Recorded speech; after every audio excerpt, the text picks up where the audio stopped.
Boa noite, galera! Tudo bem com vocês aí? Que bom, que bom. A galera tá chegando aqui, o Instagram tá entregando essa live pra turma, né?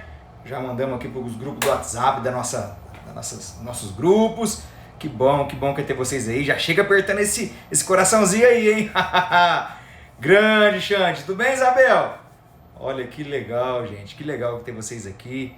Hoje nós vamos fazer o quarto e último episódio dessa jornada do cara que foi muito fera. Vou escrever aqui, ó. Nada. Pra galera que for chegando já sabe do que se trata, né? Episódio 4. Aí, ó. Jornada de José do Egito. Episódio 4. Último episódio dessa trajetória de muito sucesso. Muita aprovação, muita resiliência, muito perdão, muita coisa muito boa que nós falamos até aqui nos 3 primeiros episódios.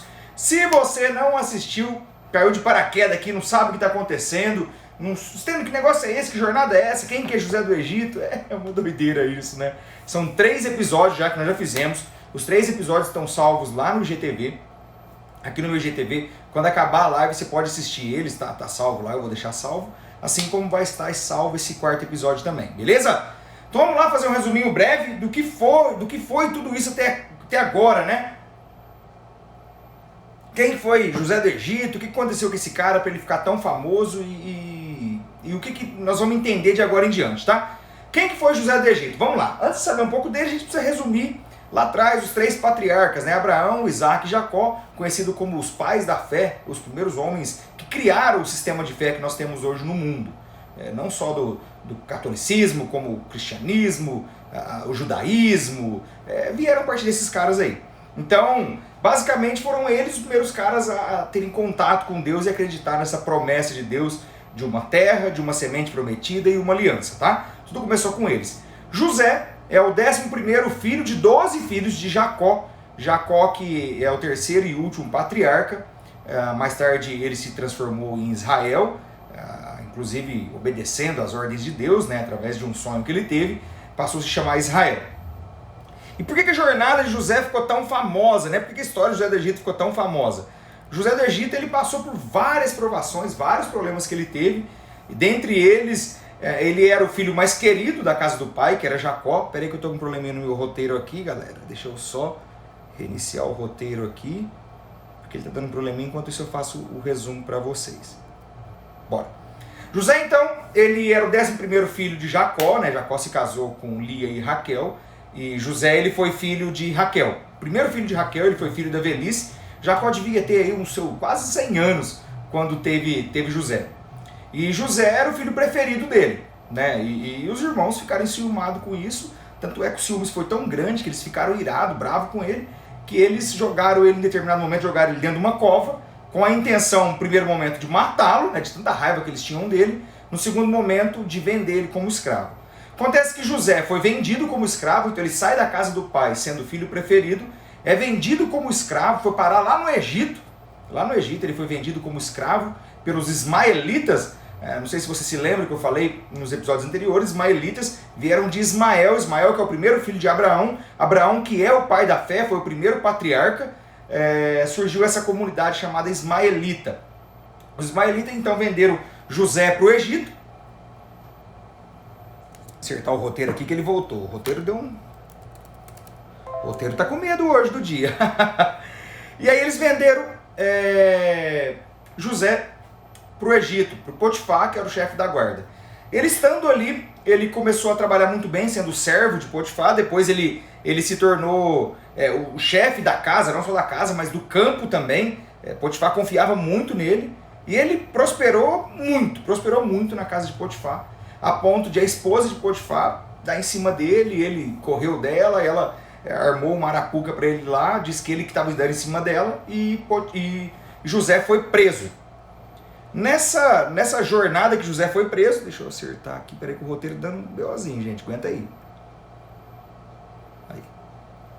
Nessa circunstância que ele foi preso, ele ficou vários anos preso, e injustamente, porque ele na verdade não tinha feito nada com ela. Peraí pessoal, que eu tô com um problema no roteiro hoje aqui, o roteiro não tá me ajudando, tá saindo aqui. Olha só, né? Para mostrar que é ao vivo mesmo. Enquanto eu tô acertando aqui, ó, a minha tela que saiu do ar aqui, quero pedir um favor para vocês. Já chega apertando esse coraçãozinho aqui, manda esse aviãozinho para pelo menos 3 amigos aí que vocês acham que vão gostar do final dessa história, né? Esse episódio de hoje é justamente o episódio que fala: achei, pronto, agora tá tudo certo, nós vamos voltar aqui. Bom, voltando aqui, José foi preso. Em determinado momento ele ajudou o mordomo e o padeiro do faraó, que haviam sido presos também, revelar o sonho deles, tirou a aflição desses caras aí. E acontece que ele pede para o mordomo assim: quando você voltar para o faraó, não sei se vocês se lembram, José tinha sonho e ele tinha visões do sonho dele, ele revelava as visões. Foi esse um dos motivos que os irmãos ficaram muito bravos com ele, né? E aí ele revelou o sonho do mordomo, que o mordomo seria liberto pelo faraó. E aí ele pediu para o mordomo o seguinte: olha, quando você voltar para o faraó, você me faz o favor, se lembra de mim. E ele pediu encarecidamente para o mordomo. Acontece que quando aconteceu, quando o mordomo foi solto, ele se esqueceu de José. E é aí que a gente lembra da famosa ingratidão, né? Da famosa ingratidão. Mas José seguiu em frente. Logo depois, o faraó teve um sonho, ficou muito aflito. E nesse sonho ele sonhou ali que com 7 vacas gordas e 7 vacas magras. As vacas magras comiam as vacas gordas. E aí que vem a expressão, os tempos de vacas magras e tempos de vacas gordas, né? E aí o faraó não tinha quem revelasse, quem desvendasse esse sonho. Ele sonhou também com as 7 espigas bonitas, tudo, formosas, e as 7 espigas magras, queimadas do vento.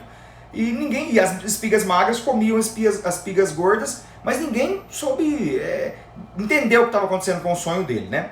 E aí foi aí que o mordomo se lembrou: olha, tem um preso lá hebreu que era escravo que sabe desse negócio de sonho. Foi aí que chamaram José. José desvendou o sonho e falou ao faraó: vão ser 7 anos de prosperidade, de muita fartura aqui no Egito, só que passado esses 7 anos vai ter muita pobreza, muita dificuldade aqui no Egito. Galera, fala pra mim se o áudio tá legal, se a imagem tá legal também. Fala pra mim aí, só dá um joinha aqui nos comentários pra saber se tá tudo certo, e eu vou continuar falando aqui. José chegou, falou isso pra ele e falou: olha, ele só não contou o sonho, como ele disse pro faraó: além de acontecer isso, você tem que fazer isso. E aí o faraó ficou desesperado: mas quem vai tomar conta? Ele falou: eu consigo tomar conta. O que acontece? O José foi chamado ali só para desvendar o sonho. Só que além de desvendar o sonho, ele entregou muito mais. Ele entregou o plano, se colocou à disposição de trabalhar para o faraó. Bom, tá mandando joinha aí, eu acho que tá tudo certo, né?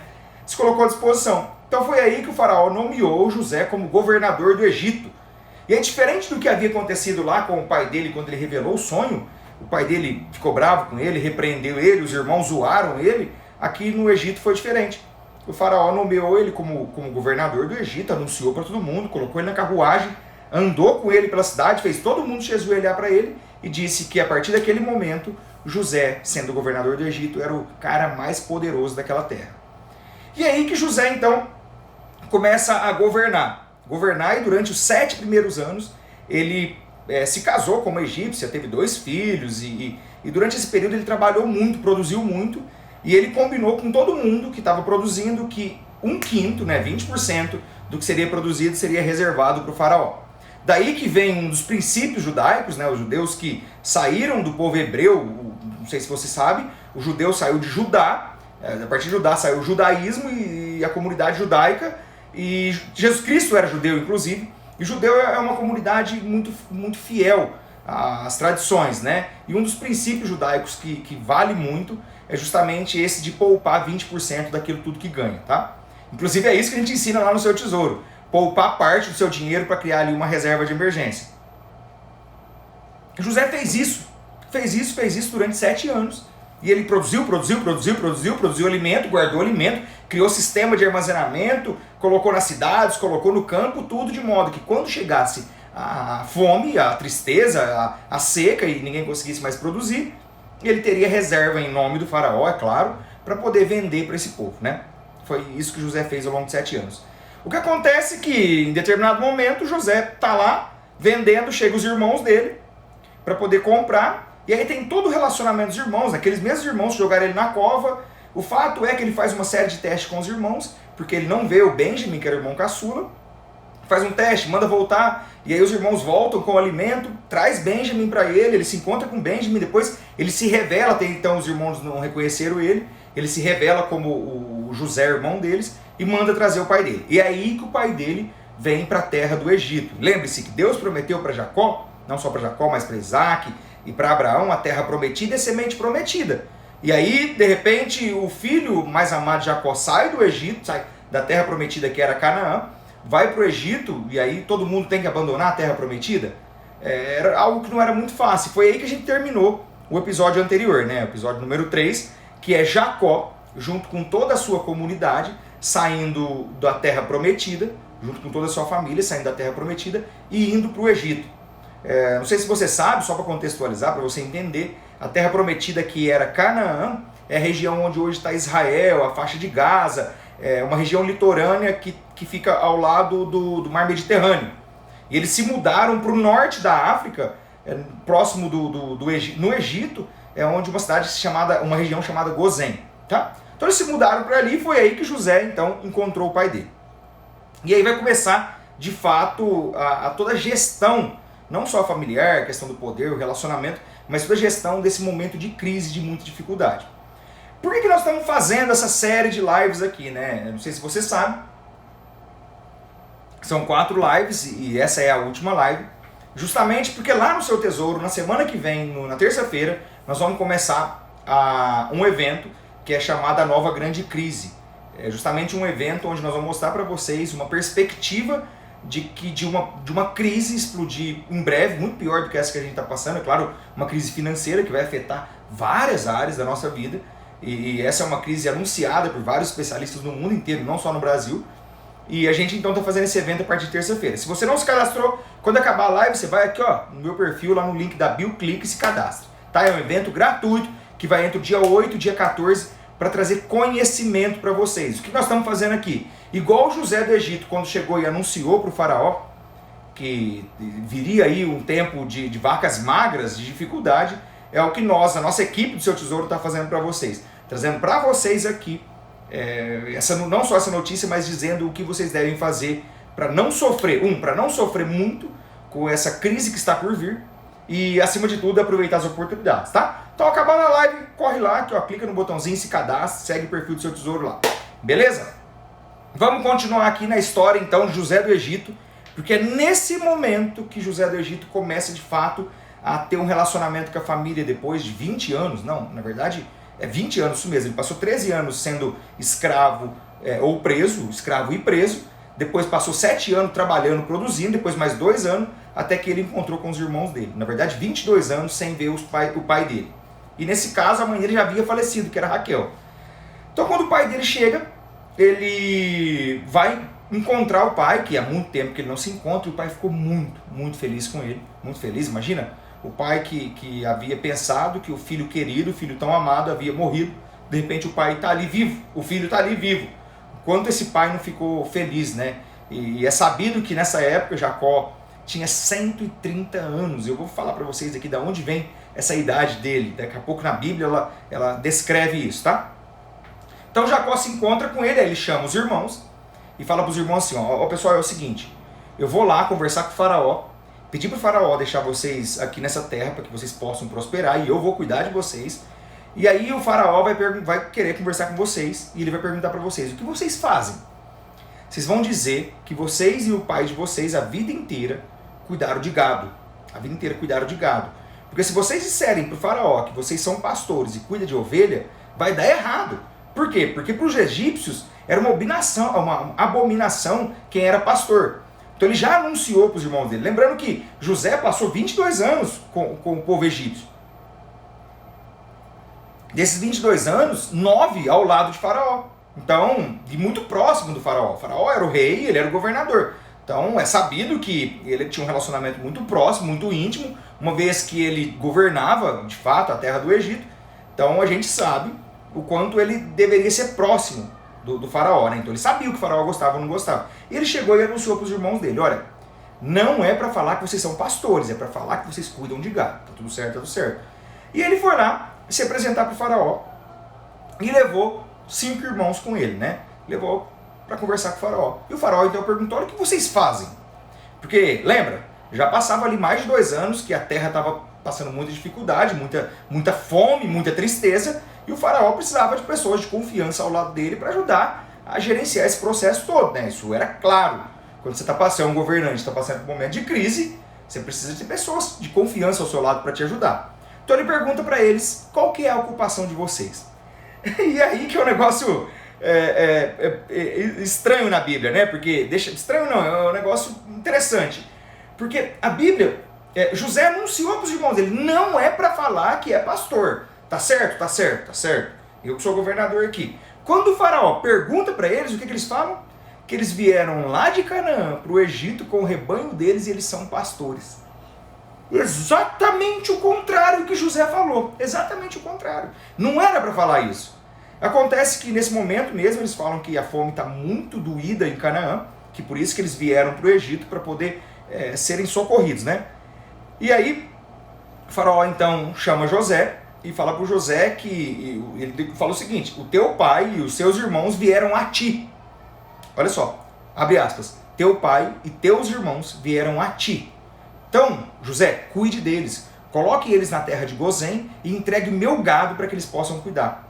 Entregue o meu gado, o gado do faraó, para que eles possam cuidar. E olha só que interessante, né? José anunciou para os irmãos que não era para eles falarem que eram pastores de ovelha. Bom, primeira coisa. Segundo ponto, eles falam isso para o faraó. O faraó deveria achar que era uma abominação, mas aconteceu exatamente o contrário. O faraó tinha um relacionamento tão próximo com José, e ao longo do processo vocês vão perceber isso, que o relacionamento era tão próximo de José, que ele fala? Ele fala exatamente isso para o José. Eles vieram a ti, então você cuide deles. E entregue o que essa terra tiver de melhor para eles, para você cuidar deles. Entregue o meu gado para eles tomarem conta, porque eles vão dar conta de tomar conta do gado, eles vão cuidar bem do meu gado. E é aí que começa esse processo de trabalho deles, tá? No segundo momento, o José traz então Israel para conhecer o faraó. E aí a gente começa a perceber que existe ali um conflito entre a comunidade de Israel, né, que mais tarde se tornou um país, né, a nação Israel, e a nação do Egito. Os dois ligados por uma ponte chamada José. O filho de Israel, José, um hebreu, que é o governador do Egito. E José faz essa ponte. E foi então que ele apresentou Jacó ao faraó, e Jacó inclusive abençoou o faraó por tudo que o faraó está fazendo e cuidando do mundo. E aí que o faraó pergunta, quantos anos o senhor tem? Porque ele era bem velhinho, bem cansado, né? Ele fala, eu tenho 130 anos. Então a Bíblia deixa bem claro, está registrado isso, que Israel tinha 130 anos. 130 anos. Então Israel veio, abençoou o faraó, e aí o faraó disse para ele, olha, agora o senhor pode, com a sua comunidade toda lá, com a sua família, mudar para a terra de Gozém e construir a sua civilização ali, né? Se estabeleçam ali. E o José vai dar todo o sustento para vocês, todo o sustento que vocês precisarem. Foi esse o acordo, então, que foi criado entre Egito e Israel. Através de José, queria criar essa operação, de fato, cuidar da comunidade de Israel, com toda aquela família. Lembra que naquele momento eles vieram os 11 filhos, porque José já estava no Egito, e trouxeram 70 pessoas, vieram 70 pessoas para o Egito. Bom, e o que aconteceu? Aí começa a se criar um conflito, né? Por quê? Começa a se criar um conflito. Ao mesmo momento, olha só, ao mesmo momento que a comunidade do Egito está passando fome, miséria, tristeza, vê-se uma comunidade estrangeira, né? Até quando Jacó responde, Israel responde para o faraó, a minha peregrinação já são 130 anos, né? Que quer dizer, a viagem. O povo hebreu foi um povo que sempre mudou de cidade, de local, né? Começando lá com Abraão, que saiu da casa do pai, mudou para Canaã, depois Isaac foi expulso, porque furava poço, e aí foi expulso para outro lugar, e agora eles são obrigados a sair de Israel, de Canaã, na verdade, e vão para o Egito. Então é um povo que sempre mudava, um povo nômade. E aí tem um problema, porque essa comunidade se estabelece no Egito, e começam a comer e ser bem cuidados pelo Egito, enquanto que o próprio povo egípcio estava passando fome e muita dificuldade. Muita dificuldade. E nesse momento, a fome no Egito ela era gigantesca. O que Jacó fez? Desculpa, o que José fez, sendo governador? E era o administrador de todo esse processo. Ele sabia que era 7 anos, e havia se passado um pouco mais de 2 anos. O que ele fez então? Ele passou recolhendo todo o dinheiro. Porque, não sei se vocês lembram, o que o pessoal fez? José, quando a fome se estabeleceu, e as pessoas não conseguiam mais produzir, O que José fez? Ele então abriu o armazém, somente quando a necessidade veio, ele abriu os armazéns e começou a vender. Como ele vendia? Pegando ouro e prata, basicamente pegando bens, os bens dos egípcios. E ele vendia. Então nesse momento, quando ele viu que a fome estava muito pesada, o que ele começou a fazer? Ele começou a recolher todo o dinheiro que tinha nas cidades, né, nos pontos de venda, e guardar tudo na casa do faraó. Imagina-se que a casa do faraó fosse uma fortaleza e ali tinha um cofre gigantesco. Então foi o que o José fez. Ele pegou todo o dinheiro e guardou lá no cofre na casa de faraó. E aí o povo começou a ficar sem dinheiro, né? Já era passado de 2 anos. Já era passado de 2 anos. E o que o povo começou a ficar sem dinheiro, sem dinheiro. Já estava chegando no 3º ano, na verdade, e foram até o faraó. Faraó, a gente está passando muita fome. José, a gente está passando muita fome. Todo o nosso dinheiro já foi entregue, a gente não tem mais nada, nós só temos o gado. Temos aqui o gado, o jumento, tem os cavalos, né, para tocar o gado, é isso que a gente tem. E aí José fala, então vocês entregam o gado, que eu dou o pão para vocês. Foi exatamente isso que aconteceu. E olha só, o povo já havia entregue todo o dinheiro que eles tinham. Todo o dinheiro que eles tinham. Já tinham passado 3 anos de fome. Acabou o dinheiro do povo. E o que eles tinham? Eles tinham gado. Então eles entregaram o gado para José. E aí, não sei se vocês se lembram, entregando o gado para o José, aonde foi parar esse gado? Aonde foi parar esse gado? Quem que estava tomando conta do gado nessa época? A comunidade de Israel. Então todo o gado que José recolheu do povo egípcio, ele recolheu em troca de alimento, ele mandou para a comunidade de Israel. Ou seja, ele tira de um povo que já está sofrido, já passando muita fome. Afinal de contas, ele estava ali para gerenciar o processo. Se a pessoa já entregou todo o dinheiro e não tem mais a entregar, então vai entregar os bens. E o bem que ele tinha era o gado. Entregou o gado para ele. E ele mandou esse gado para onde? Para a comunidade de Israel que estava tomando conta do gado do faraó. E vocês se lembram que quando Jacó foi querer casar, pediu para casar com Raquel lá atrás, ele pediu para Labão para casar com ela. Labão falou, então você toma conta aqui das minhas ovelhas, durante 7 anos, trabalha para ela. Ele trabalhou, ele entregou Lia, ele falou, eu quero a Raquel, trabalha mais 7 anos. Então ele trabalhou 14 anos e prosperou muito. Ele fez com que as ovelhas se multiplicassem muito. Então, o povo hebreu, eles tinham uma habilidade gigantesca de trabalhar. Furavam muito bem poço, eles cuidavam muito bem das ovelhas. E agora, nesse momento no Egito, eles passavam a cuidar muito bem do gado. E eles fizeram o gado se reproduzir. E aí eles tiveram muito sucesso naquela região. Então o gado que foi tirado do povo egípcio é entregue para o povo hebreu. Na verdade o gado é do faraó, mas foi entregue para o povo hebreu para ser cuidado. E olha para você ver a ironia do processo. Enquanto o povo egípcio estava passando fome, dependendo do faraó, que era o rei do Egito, o povo de Israel era bem cuidado e estava ficando cada vez mais bem sucedido. E aí começa a se criar, então, um conflito, né? Criar-se um conflito. Nesse 3º ano, basicamente, a moeda de troca foi o gado, o jumento, o cavalo, em troca de alimento. Só que a fome não passou por aí. Lembram que eram 7 anos de fome? A gente só está no 3º ano. Quando chega o 4º ano, a fome piora. Piora. E o povo, de novo, busca o faraó, busca José, implorando por alimento, porque eles já não tinham mais o que comer. Não tinha mais o que comer. Então o povo chega para José, a gente já não tem mais nada. A gente tinha dinheiro, nós te entregamos em troca de alimento. A gente tinha gado, nós te entregamos em troca de alimento. Agora o que mais nós temos? Nós temos terra, que é a nossa casa, e nós temos a nós mesmos. É aí que a giripoca pia. Por que o José fez? Então tá bom. Então a partir de agora eu começo a comprar as suas terras. E o povo ainda pede assim para o faraó, faça de nós os seus servos para que a gente tenha o que comer.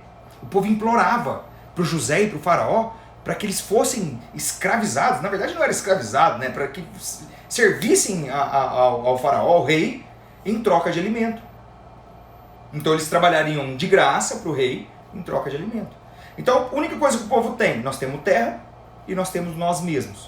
O que a gente faz? E foi exatamente isso que aconteceu. José começou a comprar as terras, e por fim ele comprou toda a terra do Egito e entregou para o faraó em troca de alimento para o povo egípcio. E o povo egípcio se tornou, todas as pessoas do Egito se tornaram servas do faraó. E o que José fez nesse momento? Uma vez que a comunidade inteira estava esgotada, e olha só, Enquanto a gente vê uma comunidade egípcia se esgotando, se esfalecendo, a gente vê um rei crescendo. Crescendo, porque o rei tinha todo o dinheiro. Na verdade, o rei já tinha o alimento, o único alimento que tinha era o rei. Ele começa a ter todo o dinheiro da comunidade. Depois ele tem todo o gado da comunidade. Depois ele passa a ter a terra da comunidade. E o que é que falta? As pessoas. E foi o próximo passo. Ele passou a ter as pessoas. Então o rei tinha tudo. Ele tinha a comida, ele tinha o gado, ele tinha a terra e ele tinha as pessoas. Ele tinha as pessoas. De fato, o poder do faraó ficou muito maior, enquanto que o poder do povo se esfaleceu. Se esfaleceu. E aí o que o José fez? Então eu vou levar todo mundo para a cidade, vai morar perto da gente aqui, tirou todo mundo do campo, levou para a cidade, e ele fez um acordo com as pessoas. A partir de agora, vocês vão fazer o seguinte, uma vez que a terra é do faraó, eu quero fazer um acordo com vocês. Eu vou dar semente para vocês, eu vou entregar a semente para vocês, vocês vão trabalhar de maneira organizada, vocês vão plantar, e tudo que vocês produzirem, 1/5 é do faraó. Então lembre-se, a terra que não era do faraó e era do povo, agora é do faraó. O alimento era do faraó e tinha o povo. Ele pegou aquela terra, colocou o povo para trabalhar e 1/5, 20% daquilo ia para o faraó. Os outros 4/5 que sobrou é de vocês. E aí vocês têm que fazer o quê? Tem que comer, claro, vocês têm que comer, porque agora vocês vão produzir seu alimento. Só que também vocês têm que plantar de novo, porque a gente tem mais alguns anos de crise. Lembra, a gente estava aqui no terceiro ano. Quer dizer, no quarto ano, ainda tinha mais 2, 3 anos aí de fome no Egito. E foi isso que o José fez. Ele fez esse acordo. Inclusive, esse é um dos princípios que o povo judeu carrega até hoje, que é guardar 20%. 20% de tudo que você tem. E foi uma lei instaurada por José, um hebreu, foi uma lei criada lá no Egito, que era justamente isso. Tudo que vocês produzirem de agora em diante, 20% é para nós. Quem não teria que pagar isso? Os sacerdotes, que eram pessoas próximas do rei, né? Essas coisas acontecem mesmo, até hoje no mundo, né? É assim que funciona. Mas os sacerdotes próximos do rei não pagavam isso. Em contrapartida, quem também não estava sendo esgotado? Quem também não estava sendo esgotado? Israel. E aí começa a se criar uma pressão sobre Israel. Começa a se criar uma pressão sobre Israel, porque, peraí, agora o povo egípcio está totalmente degradado, e já era servo do faraó, enquanto que o povo de Israel, que estava habitando numa cidade, numa terra estrangeira, começa a crescer. Mas isso só existiu por quê? Porque o governador do Egito, que era filho de Israel, cuidava do povo. E aí esse povo começou a prosperar e crescer. Enquanto que uma comunidade egípcia começa a se degradar e diminuir, porque passando fome, tiveram que trabalhar, entregar as terras, entregou tudo que tinha, a gente vê uma comunidade prosperando e se multiplicando. Isso aconteceu por muitos anos. Pra você ter ideia, a fome já passou nesse momento, né, nessa estrutura que José criou, essa estrutura de 20%, não foi somente durante o período de fome. Pelo contrário, foi durante todo o período. Todo o período que José viveu ali, e a Bíblia não deixa bem claro isso, acredito eu que essa lei foi instaurada ali para sempre. Então, durante todo esse período, tudo que o povo produzia, 20% era do rei, que era então o faraó. Acontece que passados 17 anos, deixa eu pedir um favor para vocês aqui, ó, que tá chegando aqui, ó. Tem um botão aqui embaixo que é um coraçãozinho, ó. Tem que apertar o coraçãozinho, você sabe? Porque se não apertar o coraçãozinho, ele para de bater e aí a gente morre, gente. Tem que apertar o coraçãozinho. Ou você chega aqui na casa dos outros aqui, nem toca a campainha para entrar, aperta o coraçãozinho. Deixa eu ver quem tá na live. Deixa eu dar um salve para quem tá na live. Quando eu faço isso, ó, eu quero pedir um favor para vocês. Vocês apertam o coração. Se vocês quiserem mandar essa live para mais pessoas, se fizer sentido para você, vai ser muito bom para mim. Aperta o aviãozinho e manda pros seus amigos, ó. Ana Clara, Clarinha tá aí, Jeane, Eliana, o Alan, grande Alan, Doutor Sorriso. Show, cara, seja bem-vindo. O João tá aí também, Ricardinho, Paulo, a Bia, a Roberta, Valéria, o William, Propés é o Paulinho, show de bola, Paulicida, minha sogra, Fábio, o Estevinho, meu irmão, a Isabel, o Laudelino, grande Laudelino, Ana Paula, a Carol, Rafael, Rosângela, o Xande, a Isabel, a galera tá em peso aí. É isso aí, pessoal. Manda o coraçãozinho aí, que agora nós vamos ter muito mais coisas. Passados 17 anos, então, a fome ela durou 7 anos. Só que as medidas que José criou não duraram só os 7 anos. As medidas que José criou entregando o alimento para aquele povo na circunstância de dificuldade que eles tinham e depois pegando o dinheiro deles em troca do alimento, depois pegando as terras em troca de alimento, gado e por fim colocando eles para trabalhar para eles, é exatamente o que acontece no sistema financeiro hoje. É exatamente assim que funciona. O que o nosso sistema faz? O nosso sistema faz, enquanto está tudo bem, ele vai te entregando. Vai te entregando. Aqui, ó, financiamento, cheque especial, cartão de crédito, não sei o que, compra aqui o din-din, não sei o que lá, e vai te dando. Quando a coisa começa a ficar ruim, você acha que é o banco que paga a conta? Quem paga a conta? Somos nós. Eu e você que pagamos essa conta. E quando a gente mais precisa do banco, mais o banco tira da gente. É igual, por exemplo, se você tiver seu carro, você comprou o carro e aí te deu um problema, você não pode pagar, o banco vai lá e toma o seu carro. Tem que pagar, mas o José fez isso. Sei lá, 4.000 anos atrás. Então esse sistema de compra, enquanto existe uma crise, que a dificuldade tá muito forte, e aí que vem aquela expressão, né? Já vi muita gente falando assim, Stênio, mas eu vejo só o rico ficando mais rico e o pobre ficando mais pobre. É que existe uma estratégia por trás disso. E eu estou explicando para vocês a história do José do Egito.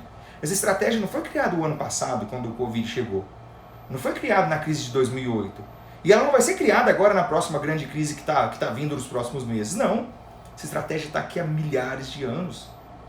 A Bíblia nos conta, né, no livro de Gênesis, a história de José do Egito, é exatamente isso que aconteceu. O sistema ele aproveita do caos para poder se dar bem. É assim que funciona o sistema. E por que a gente, então, nós, pessoas comuns, não podemos aproveitar de tudo isso para poder, não sofrer muito durante uma crise, que foi o que aconteceu aqui com essa galera, e 2, aproveitar das oportunidades. Você prefere nesse momento ser o povo egípcio, que vai passar muita dificuldade, vai entregar os seus bens, ou você prefere ser tá junto com o faraó e aproveitar as oportunidades? É isso que você tem que saber. Conhecimento, sabedoria. E está aqui uma história de 4.000 anos nos contando. Acontece que passado, então, 17 anos,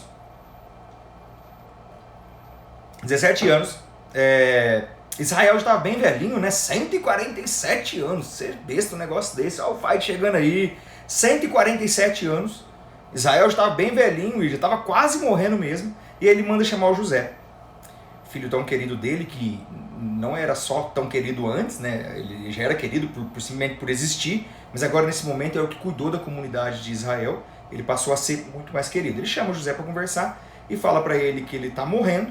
E ele pede para que José faça um juramento de enterrar ele na terra de Canaã, junto com o pai e o avô dele, e toda a família dele, né? O pai naquela época, o avô havia naquela época comprado uma terra, e eles foram enterrados lá numa caverna. E aí o Israel pede para José fazer esse juramento com ele, de modo que quando ele morresse, levasse ele para ser sepultado lá. E aí José fez então esse acordo com o pai dele e falou, não, pode deixar que eu vou levar sim. E passado alguns dias, o pessoal foi chamar José para falar que o pai dele estava morrendo. E aí foi que José chegou lá e levou os 2 filhos dele. Vocês se lembram, José tinha nessa época 2 filhos, né, o Manassés e o Efraim. O Manassés, que são 2 nomes hebreus, o Manassés lembra, o nome quer dizer, né, aquele que me fez esquecer das aflições, dos problemas que eu tive na casa do meu pai, e Efraim lembra de Deus que fez ele prosperar na terra prometida. Bom, nesse momento, Deus conta para José, nesse momento o Jacó conta para José um sonho que ele teve, e Deus fala para ele que ele vai prosperar, e que Israel vai crescer, vai prosperar, que vai frutificar, que vai multiplicar, e ele vai entregar ainda para ele uma grande nação na terra prometida. E é um negócio interessante aqui, né? É um negócio interessante aqui, que mesmo Israel, com o pé na cova, sabe, nos fins dos dias, 147 anos, a fé dele era tão grande, que ele continuava acreditando na palavra de Deus, no acordo, na aliança que Deus fez com ele, na promessa da aliança que Deus fez com ele. Mas não era ele que ia usufruir disso, né? Você me fala, Stênio, mas o cara está morrendo, não é ele que vai usufruir. Mas quando a pessoa tem fé, para ela não importa se é ela ou se são os descendentes dela que vai cumprir essa missão. A fé é o que faz isso com as pessoas. E aí Jacó manda chamar os 2, Efraim e Manassés. E a Bíblia deixa bem claro essa ordem, né? Lembra que Manassés era o mais velho, Efraim era o mais novo. E a Bíblia, na verdade, inverte aqui, né? Que Jacó manda chamar Efraim e Manassés, porque ele quer dar uma bênção para eles. E aí ele conhece os netos, e ele vai então abençoar os filhos. José pega, e tinha aquela cultura, não sei se vocês lembram de Jacó, quando ele brigava com Esaú, da primogenitura e da bênção, tinha essa cultura de que o primogênito ele seria abençoado pelo pai, né? E aí Jacó traz, e aí o José, o que o José faz? José faz o seguinte, ó, ele coloca Efraim na mão direita, ele coloca Manassés na mão esquerda para poder entregar para o pai, de frente com o pai. De modo que o Efraim iria na mão esquerda de Jacó, de Israel, e Manassés iria na mão direita de Israel. Só que, na hora de dar bênção, o Jacó faz exatamente o contrário. Ele coloca a mão direita na cabeça de Efraim, que é o caçula, e a mão esquerda na cabeça de Manassés. Israel fala, e aí o Jacó fala, não pai, tá errado. O mais velho é o Manassés. Ele fala, eu sei meu filho, eu sei que ele é o mais velho. Os dois vão constituir grandes famílias, os dois vão ser muito grandes. Só que o caçula vai ser muito mais forte. E eu não sei se vocês lembram que aconteceu exatamente isso. Quando Deus conversou com Rebeca, que era esposa de Isaac, mãe de Jacó, Deus falou para ela, você vai ter 2 filhos. Os 2 filhos vão ser gigantes, vão ser fortes, vão construir grandes nações. Só que o mais novo vai ser maior, o mais novo vai ser mais forte, e o mais velho, que era Esaú, e o mais novo Jacó, e o mais velho vai ajudar o mais novo. E nesse momento, Israel faz a mesma coisa com o neto. E ele inclusive diz para o filho, agora esses são meus filhos também. Esses são filhos da nação de Israel. E ele dá a bênção para eles. E aí, o que ele faz nesse momento? Fica muito claro que além de remeter ao passado dele, que é justamente o que aconteceu com ele e Esaú, percebe-se que não é uma circunstância aqui de acaso. É uma questão de eleição, é uma questão de graça. Israel escolhe qual ele vai abençoar primeiro e qual ele vai abençoar depois. Só que é interessante, né, que a fé dele era tão grande que ele continua dizendo para o filho dele, da promessa de Deus, ele continua dizendo para os netos dele, e ele pede para que o corpo dele, né, seja velado e depois enterrado, sepultado lá na terra origem. Então o que ele faz? Nessa fase final ele chama José e fala para José, José, eu te abençoo, meu filho, e da nação que nós vamos criar, que vocês vão criar, que é a nação de Israel, para você vai ter uma parte maior, vai ter uma fatia maior. Porque lembra que de Israel nasceram as 12 tribos de Israel, as 12 tribos de Israel. E aí foi que Jacó, Israel no caso, mandou chamar todos os filhos, porque ele queria dar uma última palavra para os filhos, né? Ele já estava sentindo que eles estavam morrendo, e ele queria então dar uma última palavra para os filhos, chamou os 12 filhos lá. E aí veio os filhos pela ordem, né? Ele começou a dar a bênção dele e dar uma última palavra para os filhos. O primeiro filho que veio foi o Rubem, e ele fez uma bênção no Rubem bem ríspida, bem enérgica. Na verdade, nem é muito uma bênção, né, ao meu ver, no qual ele diz que Rubem é o primogênito, é muito forte, é um cara de grande vigor, mas foi um cara instável como as águas. Inclusive ele lembra daquele fato de que Rubem se deitou na cama do pai, né? E aquilo foi algo muito ruim para Israel, muito ruim. E aí ele chama então Simeão e Levi, e ele se lembra de como o Simeão e Levi, de quando o Simeão e Levi havia matado um cara lá atrás, que se deitou com a irmã deles, e eles falam que eles são pessoas cruéis, que desonraram a família dele. E ele fala naquele momento que será dividido os dois, e a comunidade dos dois vai ser dividida. Porque até então os dois faziam muitas coisas juntos e não, agora vai ser dividido. E por fim não, porque ele abençoa todos os 12 filhos, ele chama Judá, e ele dá a maior bênção para Judá. Ele dá a maior bênção para Judá. E aqui que a gente remete à circunstância de que de fato Judá era o filho da promessa. A bênção que ele dá para Judá, abre aspas, tu és aquele que teus irmãos louvarão. Tua mão estará no pescoço dos teus inimigos. Os filhos do teu pai se curvarão diante de ti. Judá é um filhote de um leão. Daí que a gente vem a ver aquela expressão de leão de Judá. E aí Israel abençoa Judá, a maior bênção vem para Judá, inclusive é onde ele fala da prosperidade, a bênção de maior prazo. E de Judá veio o rei Davi, o grande rei Davi de Israel, veio o rei Salomão, da linhagem de Davi, inclusive veio o rei dos reis, que é Jesus Cristo, que é o leão de Judá. Então, naquele momento, o Israel já profetiza o caminho de Judá. E fica bem claro que a partir daquele momento Judá se tornaria o líder da família. E ele continuou abençoando um a um, até que chegou no José. E ele também faz uma bênção bem carinhosa com José, não no nível de Judá, a bênção de Judá foi muito mais forte. Mas ele também faz uma bênção para José e diz que José vai passar por muita dificuldade, que ele vai frutificar muito, vai passar por muita dificuldade e ele vai continuar reinando. E foi nesse momento que a Bíblia cita pela primeira vez as 12 tribos de Israel. De fato, havia falando que criaria uma comunidade com 12 tribos, mas nesse momento, quando Israel ele abençoa todos os filhos, cada um na sua bênção, é claro. Ele não deu uma bênção genérica, ele deu uma bênção para cada um na sua qualidade, cada um no seu defeito, cada um no seu pecado. Então é citado, todas as tribos, abre aspas, todas essas são as 12 tribos de Israel. Foram essas as 12 tribos de Israel, que é o país que a gente conhece hoje, tá? E aí ele pede novamente para todos os filhos dele, para que os filhos dele, juntos, sepultem ele junto com os pais dele lá na terra de Canaã. E aí que eu consigo entender que o ciclo de Israel é fechado. Por que o ciclo de Israel é fechado? Porque nesse momento é bem claro que Israel já não é mais Jacó, que agora é Israel. Aquele que confia em Deus, aquele que sabe que a nação prosperará, aquele que sabe que os filhos prosperarão, aquele que sabe. Ele já escolhe quem vai ser o escolhido, que já não é mais José, agora o escolhido é Jacó.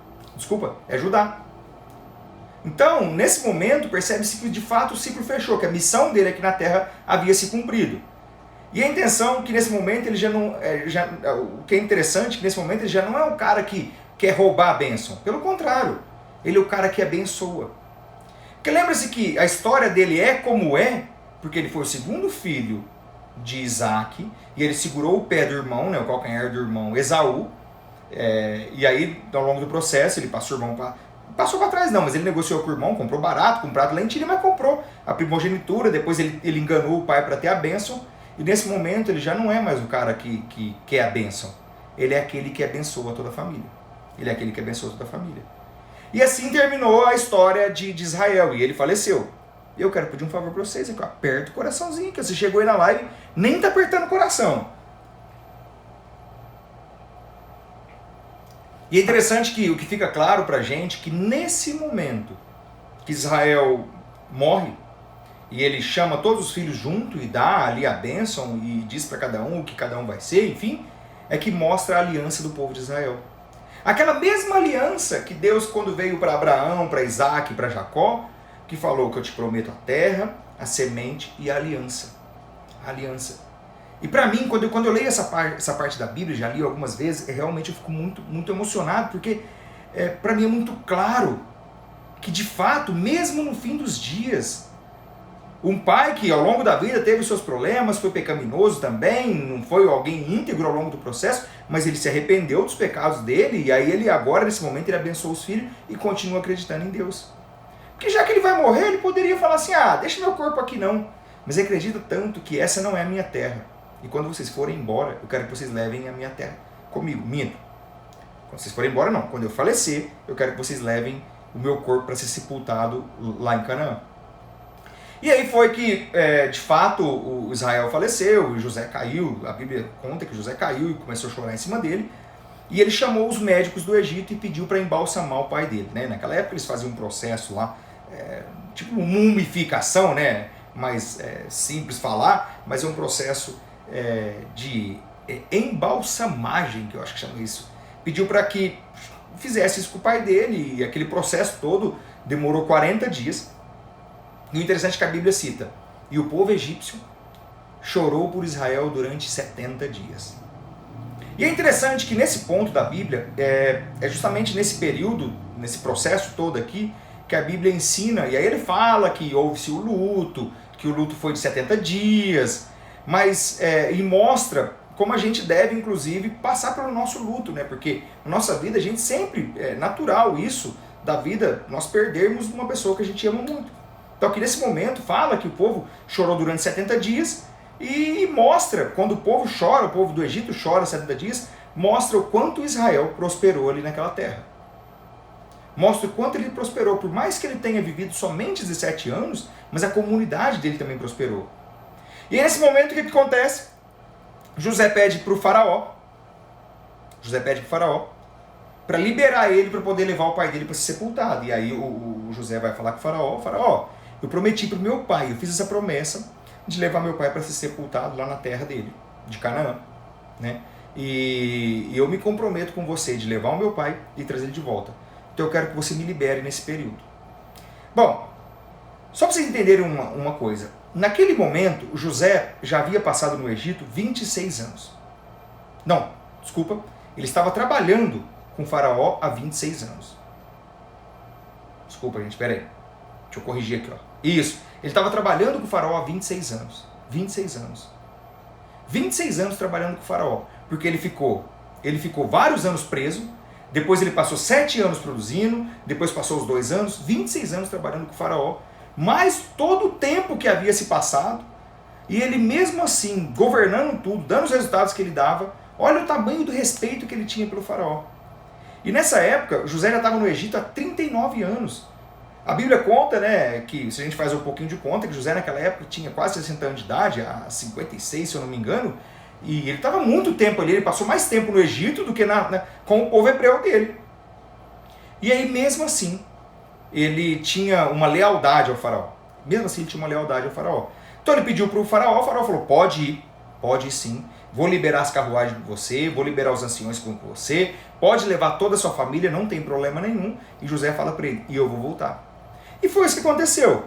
Nesse momento, José juntou todos os irmãos, os netos de Israel, é claro que menos os pequeninos, juntou todos os netos, os irmãos, juntaram todas as pessoas, e eles caminharam de volta para Canaã para poder sepultar Israel. Foi isso que aconteceu. E aí, é interessante a gente pensar nisso, por quê? Porque era a primeira vez que José estava saindo do Egito. No primeiro momento ele veio para o Egito como escravo, e agora ele sai como governador, junto com os irmãos dele. E quando ele veio como escravo, os irmãos dele haviam jogado ele dentro de uma vala, de uma cova. E nesse momento, o que está acontecendo? Ele está indo com os irmãos dele para levar o pai para sepultar. E é isso que acontece. Ele sepulta o pai dele e volta. E volta para casa. E o mais doido é exatamente isso daí. O mais doido é exatamente isso daí que me faz pensar. Você imagina o que passava na cabeça dos irmãos? Bom, nesse momento, já havia se passado o tempo de crise, né? Jacó viveu no Egito durante 17 anos. Durante 17 anos, sei lá, já havia passado 12 anos que aquela fome havia passado, né? Então, já era restabelecido, pelo menos a normalidade ali das comunidades. Mas mesmo assim, todos os irmãos voltaram com José. E aí eu fico pensando, o que será que passou na cabeça dos irmãos enquanto eles estavam caminhando com José de volta para o Egito? E mais, o que será que passou na cabeça de José em fazer exatamente o mesmo caminho? Porque ele estava indo na comitiva de ir e tal, estava todo emocionado que o pai dele havia falecido, mas na volta, ele estava fazendo o mesmo caminho de quando ele foi levado como escravo. Então, você para e pensa, o que deveria passar na cabeça de José? O que deveria passar na cabeça dos irmãos de agora? Tá, nós entregamos um irmão lá que foi vendido como escravo, e ele fez aquele caminho sozinho como escravo. Em que condição ele viajou? Que condição? Será que ele foi amarrado? Será que ele foi preso? Será que foi batendo nele? Ninguém sabe. Ninguém sabe. A Bíblia não conta isso. Mas o fato foi que eles fizeram esse caminho junto com José. Então eu fico pensando o que passou na cabeça deles. E quando eles chegaram lá no Egito, a primeira coisa que eles fizeram foi mandar um mensageiro conversar com José. E essa vem uma das passagens mais bonitas de toda essa história. Mandaram um mensageiro conversar com José, dizendo que o pai dele, antes de falecer, havia mandado uma mensagem para ele, pedindo que ele perdoasse os irmãos. Né? E aí o José chama os irmãos para conversar, e os irmãos falam aquilo, e aí ele ainda diz para ele, caíram sentados no chão, ajoelharam, e dizendo para José, nós somos o seu servo. E isso me faz lembrar de quando o José contou o sonho que ele teve, o primeiro sonho que ele teve, o segundo sonho que ele teve, que os irmãos de fato se ajoelhariam no pé dele, eles riram dele. E era o que estava acontecendo isso daí. E nesse momento, José fica emocionado, ele começa a chorar, e ele então abraça os irmãos e ele diz o seguinte, abre aspas, não temais, pois estaria eu no lugar de Deus? Deu para entender? Deu para entender o que aconteceu? Deu para entender? Os irmãos fizeram mal a vida inteira para José enquanto ele conviveu com eles. E agora ele está no topo do mundo, é o homem mais poderoso do mundo. E aqueles irmãos que sacanearam ele durante um período, eu não imagino que só fizeram maldade com ele só quando jogaram ele na cova. Eu imagino que eles fizeram maldade com ele ao longo da vida toda. Ao longo da vida toda. E agora José fala para eles, não, mas eu não tenho nada para fazer de mal com vocês. Eu não estou no lugar de Deus. É Deus que vai julgar o pecado de vocês. E José ainda diz o seguinte, enquanto vocês me fizeram mal, Deus já sabia o que deveria ser feito. E Deus estava me preparando bem. E se não fosse pelo fato de vocês tiverem feito aquilo, eu não estaria hoje aqui cuidando de tantas pessoas. E José ainda diz, se não fosse pela atitude de vocês, eu não teria salvado o mundo. Porque só eu tive condição de salvar o mundo. Então, olha para vocês verem o nível de inteligência emocional dessa pessoa. O nível de inteligência espiritual que essa pessoa tem. Olha para você ver o quão elevado espiritualmente José era. E ele ainda abraçou os irmãos e confortou os irmãos, dizendo para que eles ficassem calmos. Olha para você ver que doideira que era isso. E aí passaram vários anos, né? José já havia vivido ali no Egito 110 anos, e ele viu seus filhos crescerem, na verdade não, 110 anos não só no Egito, né? 110 anos de idade, ele viu seus filhos crescer e prosperando, e um dia José diz, abre aspas, eu morrerei e Deus certamente vos visitará. Isso ele diz para os irmãos e para os filhos dele, tá?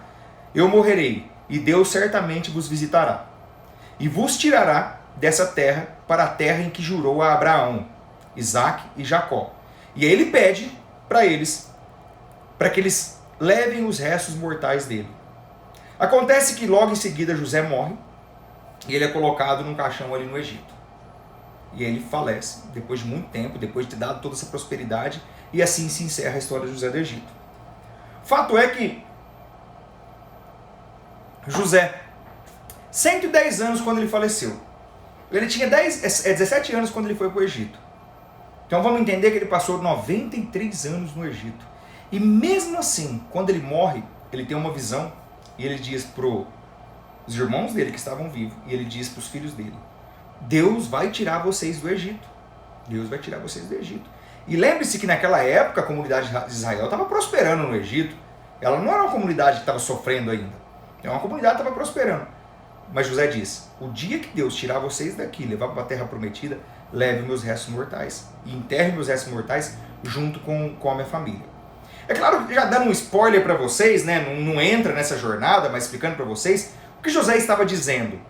Que passado aí mais uns 300 anos, 400 anos, não me lembro bem quanto tempo, né? Acho que mais 400 anos é isso, o povo hebreu estava sendo escravizado. Porque no decorrer da história, daí em diante, o que aconteceu com o processo? A comunidade de Israel cresceu tanto, que foi trocando, né, os faraós, e de repente chegou algum faraó que já não se lembrava mais do que José havia feito para eles, e viu que a comunidade estava muito grande, e falou, não, tá errado esse negócio aqui. E aí que ele vai e vem ele instala aquela lei de matar o primogênito, e aí ele começa a perseguir os hebreus e coloca o povo hebreu como escravo. Então quando, por exemplo, você assiste filme lá do Egito, e aí vê aquele povo carregando pedra, e aí o povo apanhando, aquele povo que está apanhando é o povo hebreu. É o povo que veio da família de José, de Jacó, de Isaque, de Abraão. É aquele povo hebreu, que é os povos que a gente vê, sei lá, uns 3.500 anos atrás, apanhando lá, sendo escravo no Egito. É esse povo. E aí, dentro desse povo, se levanta um hebreu, que é Moisés, que é o líder que vai tirar. Moisés é aquele mesmo das pragas do Egito, das 10 pragas do Egito. Esse mesmo Moisés é a pessoa que vai tirar o povo hebreu do Egito e volta para a Terra Prometida, né? Que aí está no livro de Êxodo. Só estou dizendo para vocês aqui, para vocês entenderem o processo, mas a história de José ela se encerra aqui nesse momento, quando José falece, restabelecendo toda a paz, toda a governança da família dele, dando paz e prosperidade para a família dele, para que a família dele consiga de fato criar a nação tão poderosa que seria a nação de Israel, tá? Agora eu vou fazer aqui algumas reflexões da parte final de toda a história de José do Egito, né? Eu falei muita coisa para vocês ao longo dessas 4 aulas, muita coisa para vocês ao longo dos 4 episódios, que mostra pra gente o quanto esse cara foi importante para que a gente viva na comunidade que a gente vive hoje, da forma que a gente vive hoje. O quanto não só o José, mas os seus pais e depois o Judá, na linha dele veio Davi, Salomão, Jesus Cristo, o quanto a base, né, que você que está nos acompanhando aqui desde o primeiro episódio, consegue entender o quanto esse sistema de fé faz sentido para a vida das pessoas hoje. Porque hoje é muito fácil, né? É muito fácil dizer para vocês, acredita em Deus, acredita em Jesus Cristo, porque hoje a gente vê um monte de religião instalada, a gente vê aqui, ó, esse livro escrito há milênios, a gente vê vários outros livros, a gente vê pessoas estudiosas, teólogos nos ensinando coisa aqui na internet, a gente vê reflexões, a gente vê milagres acontecendo. Agora, e lá atrás? E lá atrás? Como é que será que era para Abraão acreditar e depois passar para Isaac, para Jacó e aí fazer com que os filhos acreditassem nele? Na minha visão, isso devia ser muito difícil. Então, basicamente, pessoal, para a gente poder passar um pente fino aqui, fazer uma reflexão sobre a história de José, deixa eu dar boa noite aqui, grande Júnior, Juliano também, o Leandro, a Uda, Isabelle, Amanda, Celso, Esbila, a minha mãe tá aí na live. Galera, sejam bem-vindos vocês. Tem uma regrinha aqui, viu? Do mesmo jeito que um povo egípcio deu as moedinhas lá para José, vocês têm que apertar o botãozinho aí, faz favor para nós. Aperta esse coraçãozinho que tá aqui embaixo, aqui, ó. Aperta, até fazer um buraco no celular. Bom, a gente precisa entender nesse processo todo que José do Egito era um hebreu, que era o filho preferido do pai, ganhou um prêmio lá, uma coroa do pai, e aí ele aos 17 anos ele é traído pelos irmãos, que jogaram ele numa cova, a intenção dos irmãos era matar ele, depois a intenção era vender ele como escravo. Ele foi de fato vendido como escravo, ele sendo escravo lá, servo da casa do capitão da guarda, ele é injustiçado, foi preso, passou vários anos preso, ajudou o mordomo do rei, e aí o mordomo do rei nem se lembrou dele, depois o faraó tem um sonho, ele revela o sonho do faraó e se torna o governador do Egito. Talvez para muitas pessoas, a história do ápice de José do Egito chega a esse ponto de se tornar governador do Egito, né? Se tornar governador do Egito, é o cara que dominou tudo, é o cara que foi de fato, criou vários sistemas lá, esse sistema, por exemplo, de guardar 20% de toda a receita para o faraó, que hoje, até hoje é muito utilizado. Nós aqui da educação financeira, a gente ainda fala que essa aí é a famosa reserva de emergência, enfim. Mas não é só isso. Não é só isso. José nos deixa bem claro ao longo desse processo todo várias outras coisas. Como, por exemplo, ao longo de 7 anos ele trabalhou duro e fez a comunidade produzir uma comunidade que não era dele. Não era dele, e ele fez a comunidade produzir. E desses 7 anos a comunidade produziu tanto que o que eles produziram sustentou esse povo durante os próximos 7 anos. José cuidou da fome do Egito, de modo que se não fosse ele, com certeza seria bem diferente. Quem sabe aquela comunidade tivesse morrido de fome, não se sabe. Fato é que, graças a José, eles passaram por esse período. Ele cuidou do povo. Mas acima de tudo, José perdoou os irmãos e ele começou a entender que o poder do perdão, dado esse poder do perdão, ele reencontrou com o pai, ele reencontrou com o irmão, ele fez o povo, ele fez o faraó prosperar ainda mais, ele fez o povo de Israel crescer e prosperar, ele aumentou a riqueza do faraó, ele cuidou do pai, de toda a comunidade do pai enquanto eles estavam ali, enquanto José foi vivo. A Bíblia deixa bem clara que enquanto José era vivo, ele cuidaria da família dele. E você vê que interessante, né? Que mesmo depois que o pai faleceu, ele ainda honrou o pai. Como que ele honrou o pai? Dando nome para os filhos deles, de nome hebraico. Ele respeitou a promessa que ele fez com o pai, de levar o pai, enterrar o pai, sepultar o pai na terra prometida. Ele poderia falar, já morreu mesmo? Deixa esse negócio pra lá. Não. Como que ele honrou o pai? Quando ele faleceu, ele pede para os filhos dele, para os irmãos dele, o dia que eu morrer, vocês me enterram junto com meu pai. Leva, minto, não digo morrer. Quando eu morrer, vocês vão guardar os meus ossos, meus restos mortais, e o dia que vocês saírem do Egito e voltarem para a terra prometida, vocês levem meus restos mortais com vocês. Só que acima de tudo, ele também foi leal com o faraó. Além de tornar o faraó muito mais próximo, muito mais rico no Egito, ele foi e ele voltou. Imagina, ele já tinha ido com toda aquela estrutura, e ele é o cara que governava. Ele foi com toda a estrutura levar o pai junto com os irmãos. Ele, de volta para a terra prometida, ele poderia falar, que se foda esse faraó, eu vou ficar por aqui. Mas não. Ele foi leal, ele voltou. E além de tudo isso, ele ainda proporcionou que os irmãos, aqueles mesmos irmãos que jogaram ele lá na cova no começo da história, que eles prosperassem. Ele fez tudo. Quando ele resolve trazer os irmãos, e traz o Benjamin, depois Jacó, traz a comunidade inteira, vem morar aqui do meu lado, debaixo da minha asa, porque eu que mando, eu vou cuidar de vocês. Quando ele fala para os irmãos, vocês vão cuidar do gado, porque ele tinha na cabeça que ia acabar o dinheiro e ele ia pegar o gado do povo egípcio, alguém precisava tomar conta daquele gado, quem tomaria? O povo de Israel. Então ele daria ferramenta, daria terra, daria prosperidade, alimento para o povo de Israel prosperar. Porque ele sabia que daquele povo sairia a terra prometida e a aliança prometida. Mas a terra prometida é a semente prometida. Só que de nada adianta uma terra e uma semente se não tiver uma aliança. É igual eu falo para as pessoas, né? O homem tem a semente, daí que vem o nome sêmen, né? Vem de semente. E aí você precisa de ter uma terra, né? Que é a mulher. Só que acima de tudo você tem que ter uma aliança. Uma aliança. E eu te digo mais, não é só para poder plantar semente, fazer crescer. Não, é para fazer prosperar. E para que as próximas sementes prosperem também. Então os ensinamentos que a gente tem ao longo dessa história toda vai muito além do que alguém que teve sucesso financeiro, que teve todo o poder. Porque quando ele conquistou o poder, se ele fosse um cara rancoroso, ele poderia, por exemplo, ter mandado matar a esposa lá do guarda, do capitão da guarda, a esposa de Potifar. Fez isso não. Ele poderia mandar prender o Potifar. Fez isso não. Na verdade, a Bíblia nem conta o que ele fez ou ele pensou com relação a eles. Conta a passagem dos irmãos que fizeram o que fizeram com ele simplesmente deixou para lá. Ele poderia ter pego os irmãos ali e matado os irmãos dele, o pai dele nem iria saber o que tinha acontecido. Só os irmãos não iriam voltar para casa. Tamanha é a espiritualidade desse ser. Tanto é que está aí há 4.000 anos nos ensinando. Há 4.000 anos nos ensinando.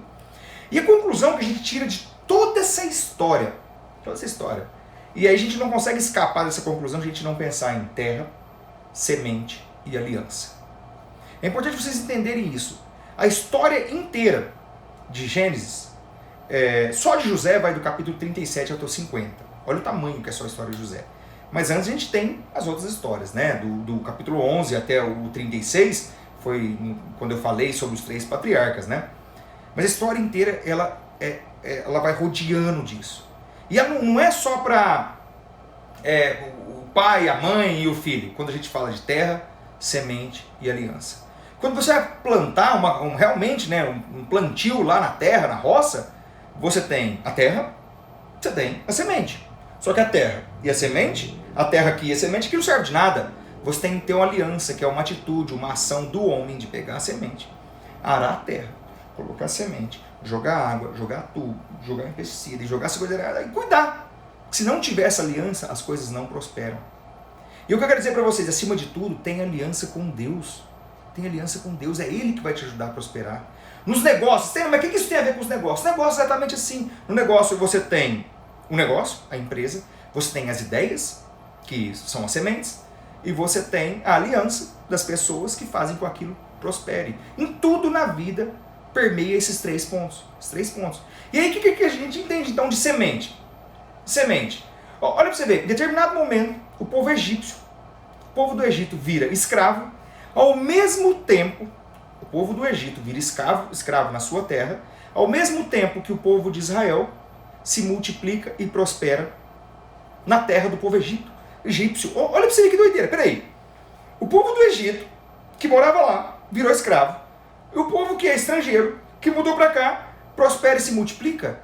Gente, e se isso daí não for proteção providencial divina, eu nem sei o que é. Nem sei o que é. Tem gente que, por exemplo, não acredita nesse negócio de religião, de Deus e não sei o quê. Tem gente que fala isso daí, tá tudo bem, não tem problema nenhum. Mas me explica como tecnicamente Um povo que mora lá, que era um povo próspero, se torna escravo, enquanto que um povo estrangeiro que chega ali se torna tão próspero que, dado o momento, essa comunidade de Israel lá no Egito, quando acontece a história de Êxodo, eles eram, sei lá, 600, 700 mil pessoas. Era gente demais e prosperou demais naquela terra. Se isso não for providência divina, que utilizou José para poder fazer com que isso tudo se transformasse, eu não sei o que é. E detalhe, nem José, nem Jacó, nem Isaac, nem Abraão e nenhum dos 12 irmãos que levaram os nomes das tribos de Judá, das tribos de Israel, vivenciaram essa prosperidade. Nenhum deles voltaram para a terra prometida. Nenhum deles. Nenhum. Mas mesmo assim eles continuaram trabalhando e fazendo. Porque eles sempre acreditaram na semente. E aí me faz entender que, será que o Egito não foi uma incubadora do povo de Deus? Já parou para pensar nisso? Será que você aí, que está passando nas suas dificuldades da sua vida, no seu deserto, nos seus problemas, será que esse problema que você está vivendo, esse meio que você está vivendo, não é uma incubadora para que você se torne uma pessoa muito maior, muito mais próspera? Todo mundo passa por desertos na vida, todo mundo passa por problema, todo mundo tem as suas guerras mentais, suas guerras pessoais, todo mundo tem. E é por isso que a gente tem que respeitar um ao outro. Mas será que esse problema que você está passando agora não é uma providência divina, de modo que seja uma incubadora? Já parou para pensar?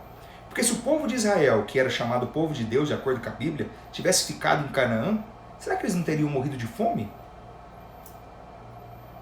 Mas se José tivesse ficado lá com os irmãos dele, será que eles também não tivessem morrido de fome? Não, foi necessário acontecer tudo o que aconteceu com José, vir a fome ser instalada na terra toda, para que aquela comunidade fosse levada para o Egito, e aí a partir dali ser uma incubadora, igual um filho recém-nascido. Filho recém-nascido que não consegue sustentar sozinho, o que ele faz? Vai para uma incubadora. É fácil, se essa criança tivesse consciência, você fala assim, tá legal aí dentro? Com certeza ela diria que não estava legal.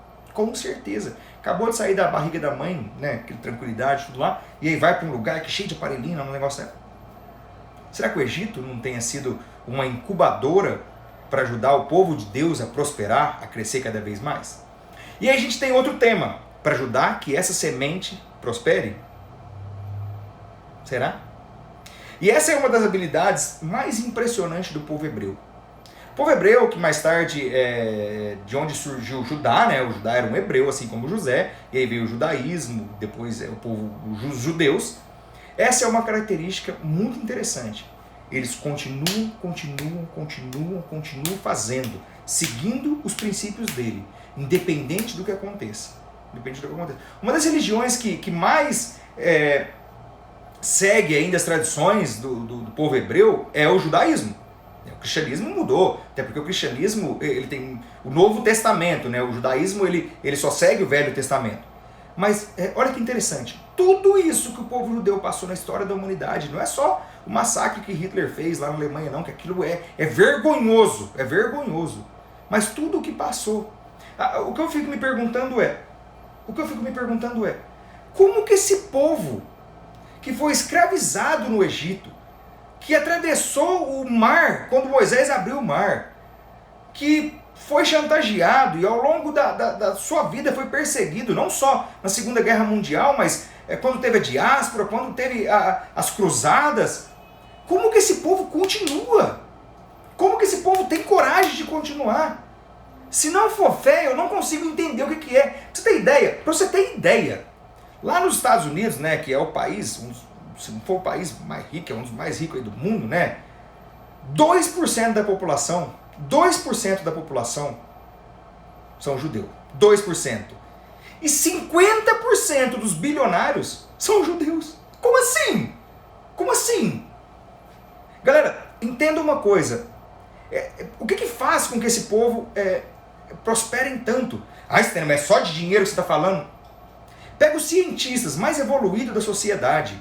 Os cientistas que realmente mudaram a sociedade. Einstein, judeu.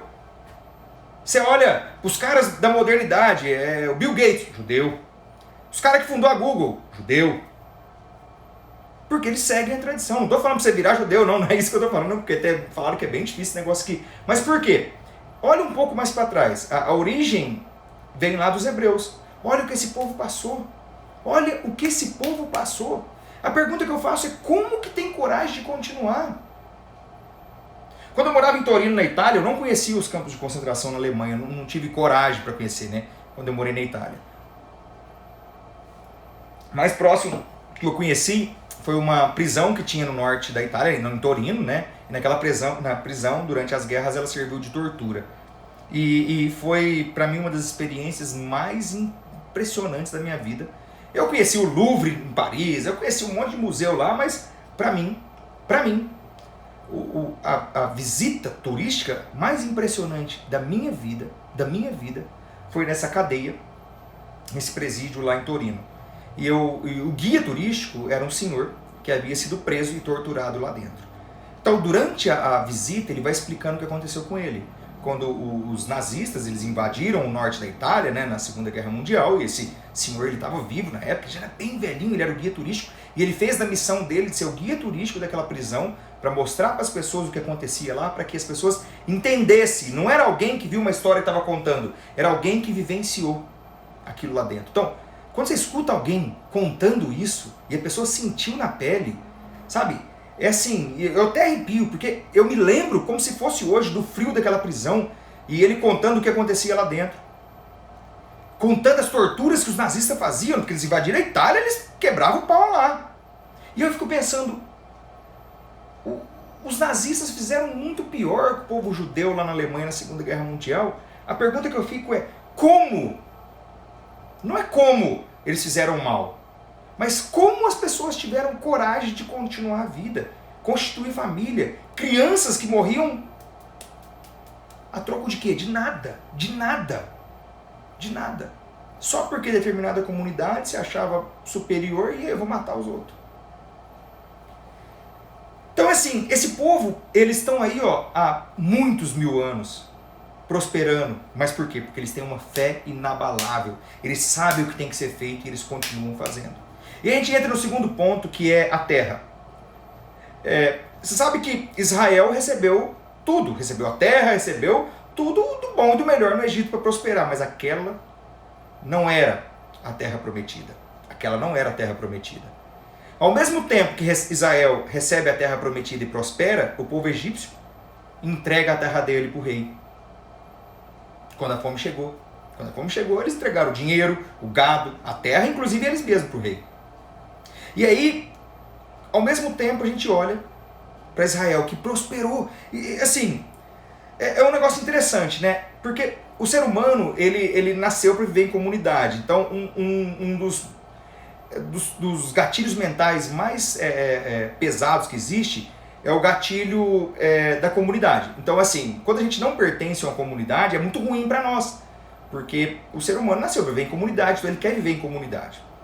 E aí o que acontece? Se você tem uma comunidade com extremos, muito pobre, muito rico, e você cria essa diferença, você acaba criando desgastes.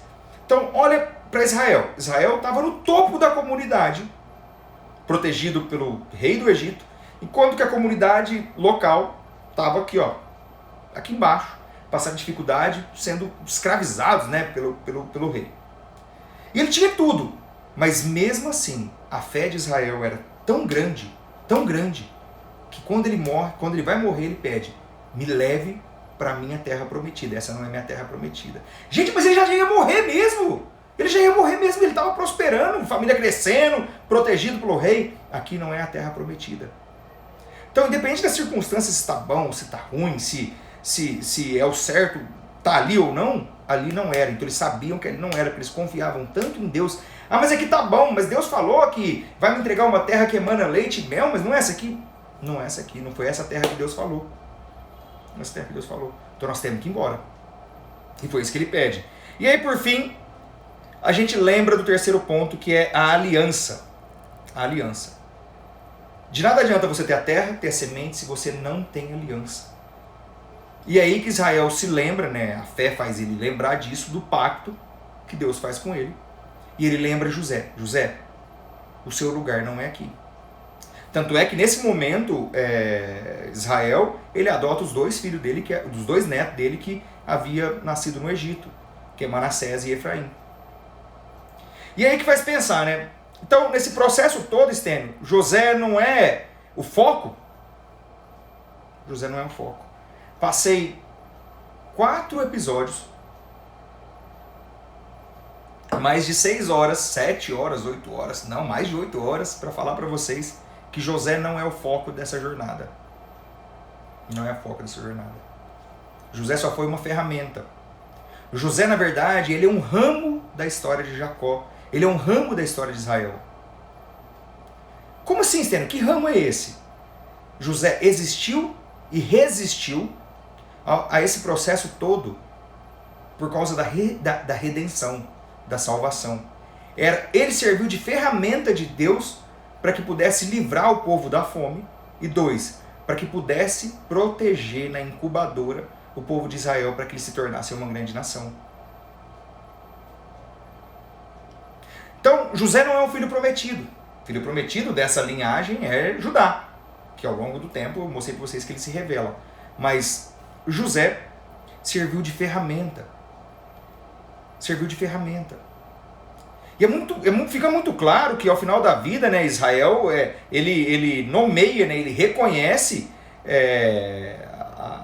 o tamanho de Judá, como Judá fazendo parte da linhagem prometida. Vamos dar uma olhadinha aqui nos comentários. Deixa eu ver, ó. Enquanto eu vou ler o comentário, você me faz um favor, você que tá aí, ó. Você, presta atenção, chega aqui. Você que tá mais perto aqui, presta atenção. Você aí, ó, aperta o coração aqui, ó. Tem um coração, vou olhar pra baixo, que esse coração aqui, aperta aqui, ó. Aperta. Enquanto eu vou ler o comentário aqui do Juliano. Juliano, isso aconteceu aqui no Brasil quando os gaúchos chegaram na região centro-oeste do país. O povo de lá, improdutivo, olha hoje a riqueza que é gerada naquela região através... Rapaz, Juliano, cara, você me fez arrepiar aqui. Porque me lembra que quando eu trabalhava na metalúrgica, eu viajava muito e eu conhecia uma região, não sei se você conhece, Juliano, chamada Chapadão. Chapadão do Céu e Chapadão do Sul. Aquela região foi exatamente naquela região que os gaúchos chegaram. Tanto é que aquela região é tudo de gaúcho, né? Cara, o que esses caras fizeram com aquela região, a prosperidade que é aquilo. Aquilo era uma terra infértil lá, os gaúchos chegaram, dominaram e hoje é uma terra próspera. É uma terra próspera. Né? Vamos ver aqui, ó. Isabel, você está pedindo para participar? Apertou aqui ou foi sem querer mesmo? Manda um joinha para mim se está pedindo para participar que daqui a pouco eu te chamo para entrar na live, né? Bom, e aí a gente começa a ver quando Israel vai abençoar o filho Judá, e ele mostra que ele dá uma bênção para cada um dos 3 primeiros filhos. Na verdade, ele está dando uma cacetada na cabeça deles, e a primeira bênção de fato que vem com prosperidade, longevidade, é para Judá. E aí, até porque quando você vai pesquisar, né, a origem do nome Judá, ela vem de louvar. E aí entendeu-se que a partir dele se surgiu a promessa do Messias. A promessa do Messias, que é Jesus Cristo, que é o leão de Judá. O leão de Judá vem daí. A tribo de Judá, quando se estabeleceu em Israel, até então não se chamava, tinha outro nome, era Canaã. Quando a tribo de Judá se estabeleceu ali, era a tribo mais forte que tinha. E aí, o que Israel faz naquele momento? Ele pede para que todos os filhos levem o corpo dele de volta. E mostra para os filhos dele, aqui não é o meu lugar. E ele diz para Judá, os meus filhos vão se ajoelhar a você. E ele não está dizendo que os irmãos dele lá, Rubem, Simeão, Levi, vai se ajoelhar. Não. Os filhos dos meus filhos, a nação das outras 11 tribos, vão se ajoelhar para a tribo de Judá. A gente sabe que é isso que acontece. Por exemplo, o rei Davi, que foi o rei de Jerusalém, o maior rei de Israel, ele era um rei que veio da linhagem de Judá. E todas as 11 tribos se ajoelharam a Davi. Salomão, que foi o homem mais rico do mundo, filho de Davi, foi até que fácil, né, para Salomão governar. Porque ele foi modelado e mentorado por Davi. E 2, porque quando Davi morreu, ele tinha matado todos os inimigos das outras tribos, tudo, da região, tudo. Aí ficou um pouco mais fácil de Salomão governar. Mas é isso que acontecia. Todas as 11 tribos iriam até Salomão, filho de Judá, entregar presente para ele, entregar ouro para ele, entregar tudo para ele. E nesse momento fica bem claro que Israel continua acreditando na promessa de Deus, terra, semente e aliança. continua acreditando na promessa de Deus da prosperidade, da longevidade. E aí que ele fala para José, você vai percorrer esse caminho todo de volta para casa. E é interessante que quando, não acho que seja aleatório, né? Quando talvez Israel, quando pede isso, para que todos os filhos levem ele, para justamente percorrer o mesmo caminho junto na ida e na volta que José percorreu quando ele era escravo. E é interessante que naquele momento, quando José sai para levar todo mundo, ele pede uma vez só para o faraó. E o faraó fala, não, vai sim, pode ir, leva as carruagens, leva os anciões, leva todo mundo aqui para ajudar vocês, leva os seus irmãos tudo, leva a família tudo. Passado aí uns 400 anos, acontece a mesma coisa com Moisés, quando quer libertar o povo hebreu que era escravizado naquela época, e ele pede quantas vezes para o faraó para libertar o povo. E não sei se você sabe, Moisés, que foi um hebreu encontrado no rio pela filha do faraó, e ele foi criado como neto do faraó, dentro da casa do faraó. Em algum momento ele fala para o faraó, eu sou hebreu, preciso levar meu povo embora. O faraó fala, não, vem 10 pragas do Egito. O faraó fala, não, 10 vezes. E quando ele fala, pode ir embora, ele manda as mesmas carruagens que o faraó, que acompanhou José lá atrás, só que quando ele vai com José, vai para levar as coisas e ajudar, nesse momento, lá em Moisés, a carruagem vai atrás para poder matar o povo hebreu no caminho. E uma coisa interessante que a gente vê de toda essa história de José, é que José perdoa definitivamente os irmãos dele. O nível de espiritualidade de José, para mim, ele é tão elevado, que ele perdoa os irmãos e ele diz assim, não, a vingança não sou eu que faço a vingança, quem faz a vingança é Deus. Então agora eu me transformei em Deus? E aí ele diz para os irmãos dele, Deus transformou o mal em bem, e é por isso que vocês estão vivos. Deus fez com que eu cuidasse da terra. Deixa eu acertar o roteiro aqui. E aí a gente, para finalizar a reflexão dessa live, eu quero dizer para vocês uma coisa. De tudo o que eu contei para vocês nessas 4 lives, nesses quatro episódios da história de José, uma coisa fica muito claro para mim, que é o perdão e a esperança.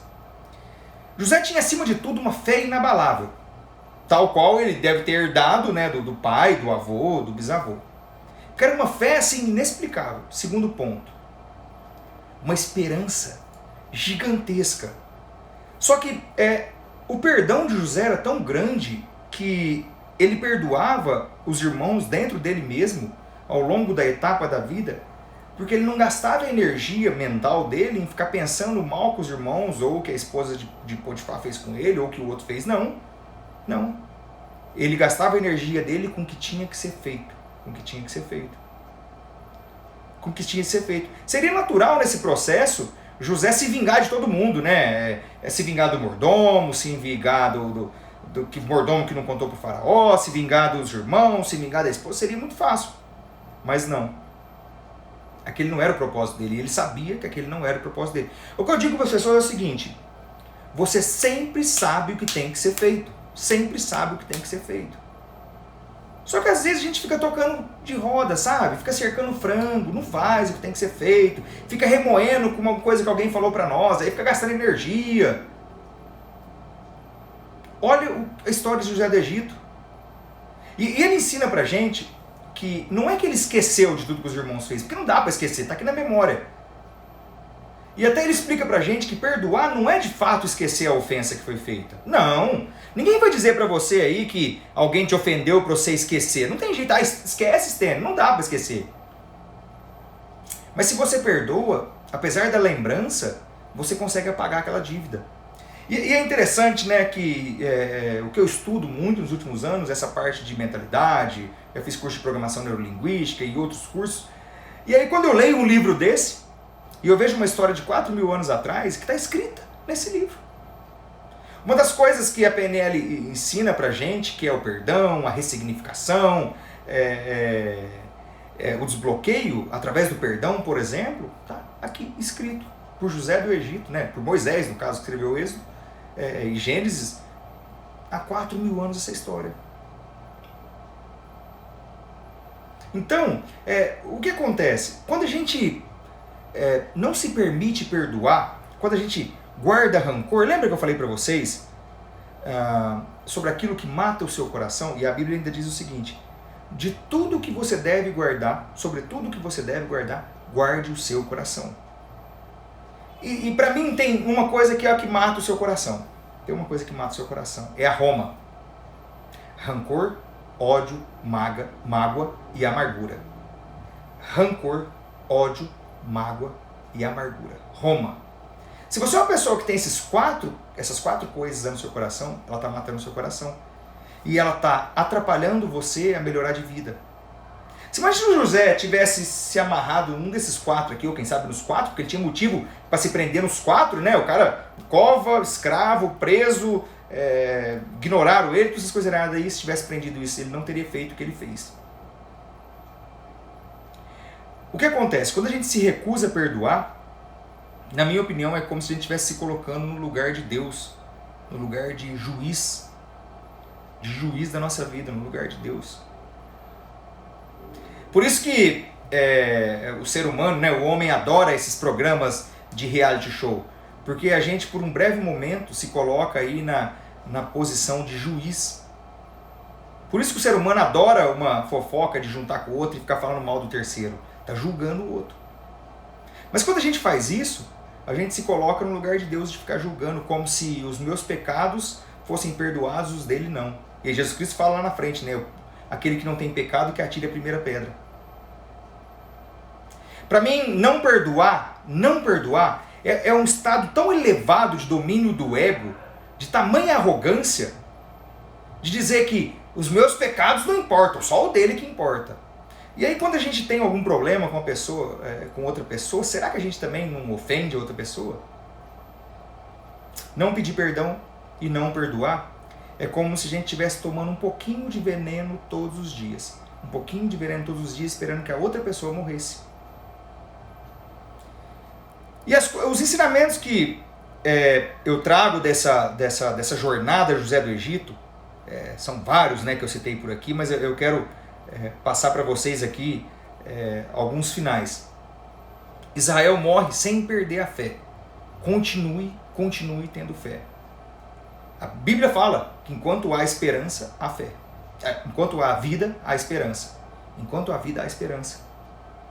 E José deixa bem claro a trajetória toda dele, que ele percorreu esse caminho tendo esperança e fé. Esperança e fé. Quando ele pede para o mordomo, implora para o mordomo: cara, se lembre de mim, por favor, se lembre de mim que eu fiz para você. E o mordomo estava nem aí para ele. Então os ensinamentos finais que eu trago para mim: viva na verdade. A mentira, ela te escraviza. Para mim a mentira, ela é a mãe de todos os pecados, né? Tanto é que dizem que o pai da mentira é o diabo, né? Para mim a mentira, ela é a mãe de todos os outros pecados. Não tem um pecado que a gente não vá cometer que não seja apoiado na mentira. Roubar, adultério, mentir, desejar a mulher do próximo, enfim, tem um monte aí, eu poderia ficar até amanhã citando. Então, viva na verdade. A verdade é libertadora, porque a mentira te escraviza. E olha a história, José explica tudo isso. José foi o único listado aqui nessa história toda que viveu na verdade, enquanto os irmãos, né, viveram na mentira o tempo todo lá. Seja você mesmo, seja quem você for, o tempo todo. Faça o melhor que você puder com o que você tem hoje e onde você estiver. Se você for o cara jogado na cova, seja o melhor cara jogado na cova. Se você for o escravo, seja o melhor escravo. Se você for o preso, seja o melhor preso. Se você for o governador, seja o melhor governador. Se você for pai, seja o melhor pai. Não o melhor do mundo, mas o melhor pai que você possa ser. Seja o melhor onde você estiver com as coisas que você tem. Acima de tudo, uma das coisas que eu aprendi com José, além dessa esperança, dessa fé inabalável que ele tem, faça conexões. Se você não entendeu, na história de José inteira ele vai fazendo conexão. E as conexões que ele faz vão surgindo pontes que vão levando ele para outro nível. Então, por exemplo, ele fez uma conexão com o pai dele. Tudo bem, deu errado, mas será que deu tanto errado? Ele era muito conectado ao pai dele. os irmãos foram lá jogar ele na cova. Aí ele se conectou lá com os ismaelitas, que venderam ele como escravo. Putz, eu fiz conexão, o cara me vendeu como escravo. Foi ruim naquele momento. Mas se não fosse ele, os ismaelitas não teriam levado ele. Se não fosse os ismaelitas, ele não teria sido levado para a casa de Potifar. Aí ele fez conexão com Potifar, era escravo. Aí a mulher do cara sacaneou ele. Tá bom, foi pra prisão. Quando ele chegou na prisão, ele fez conexão com os chefes da prisão. Aí o mordomo e o copeiro chegou lá, o padeiro fez conexão com o mordomo. Demorou um pouco, mas 2 anos depois o mordomo se lembrou dele.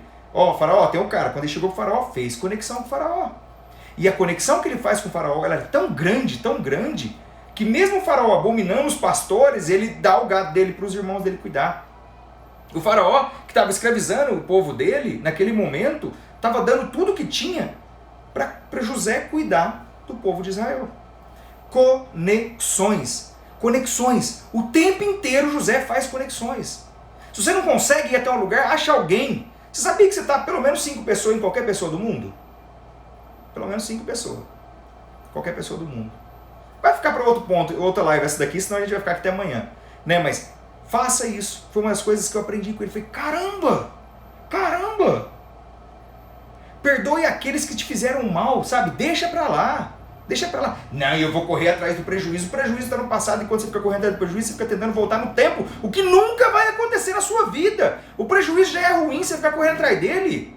Te deu um prejuízo, te deu um calote, deixa pra lá. Ele vai ser julgado uma hora. A vida dá volta. Quantos José do Egito não tem por aí? A minha vida, e olha que eu nem sou tão velho assim, a minha vida já deu tanta volta. Então perdoe aqueles que te fez mal. Porque a falta do perdão, assim como a mentira, ela te escraviza. E você não perdoar, você mente para você mesmo, todos os dias. Tá tudo bem, enquanto aqui dentro tá um inferno na sua cabeça. Tá um inferno. Então perdoe. Quando você estiver lá embaixo, respeite quem está lá em cima. Você não sabe o que a pessoa fez para chegar lá. E quando você está lá em cima, respeite quem está lá embaixo e ajude essas pessoas a crescerem. José poderia chutar dos irmãos dele, poderia ter chutado. Está lá embaixo mesmo, eu estou aqui em cima. Não. Ele respeitou. Passado o tempo dos irmãos dele, mais especificamente de Judá, nasceu uma gigantesca nação. Foi através do irmão dele, não foi de José. E aí a gente tem uma reflexão. Se você é o mais amado do seu rolê, da sua turma aí, se você tem um dom, se você tem um sonho e corre atrás desse sonho, é bem provável que você vai ter problemas. É bem provável. É bem provável que você vai ser invejado, que você vai ser julgado.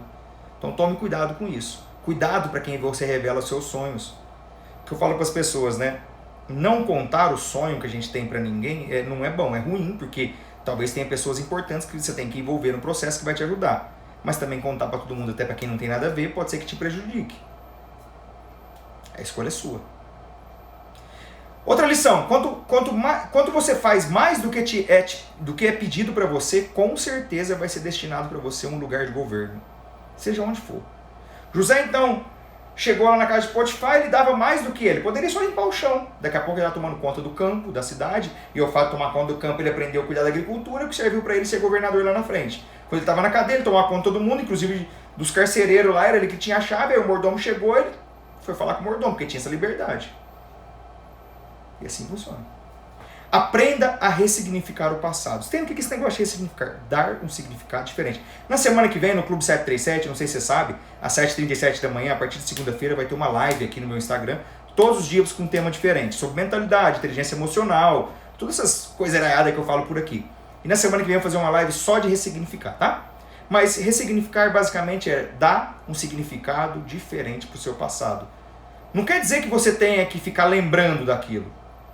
Mas dá um novo significado para ela, de modo que você tenha liberdade de continuar. Tire esse peso das suas costas, tá? Se prepare para momentos ruins e aceite que eles são passagens da sua vida. É como se fosse um videogame. Eu não estou dando conta dessa fase que eu estou passando, tá muito difícil. Fica tranquilo que a fase vai ficar difícil, a próxima é pior ainda. Não sei se você joga videogame, eu não jogo, né? O João Pedro tem videogame aqui, mas tá jogando a primeira fase. Passou? A segunda é pior. Passou da segunda, a terceira é pior. A fase que você está, normalmente, ela tende a ser a fase mais difícil. E quanto menor você é, maior são os seus problemas. Só que cada fase que você vai passando, você vai aumentando, vai crescendo, e aí os problemas vão ficando pequenos. Quando eu tinha 1 ano de idade, eu achava muito difícil de andar. Hoje eu corro. Primeira vez que eu fui andar de bicicleta, eu achava muito difícil, hoje eu ando de bicicleta o tempo inteiro. Então, a cada fase que a gente vai passando e evoluindo como pessoa, não só fisicamente, mas emocionalmente, espiritualmente, você vai se tornando uma pessoa maior. Você vai se tornando uma pessoa maior. Esteja preparado e aceite a fase que você está. Olha que ensinamento que José do Egito nos deu. Olha só, olha só. Aceite a fase que você está. Aprenda com ela, cresça com ela. Você tem 2 opções. Você pode crescer com ela, ou você pode só ficar reclamando, se posicionando como vitimismo. Vitimismo, nossa, eu não aguento isso aqui, ninguém gosta de mim, o mundo não gosta de mim. Tem gente que é assim, que se chove reclama, que se faz sol reclama também. E a mensagem final que eu dou para vocês? A mensagem final que eu dou para vocês. Existe um princípio da inteligência emocional que, inclusive, os judeus usam isso até hoje. Não guarde rancor. Lembra da Roma? Não guarde rancor. Isso vai matar o seu coração. Isso vai matar o seu coração. Galera, essa foi a nossa jornada do José do Egito. Se você gostou, você bate palminha apertando esse coração, mandando um comentário aqui, seja lá o que você quiser fazer.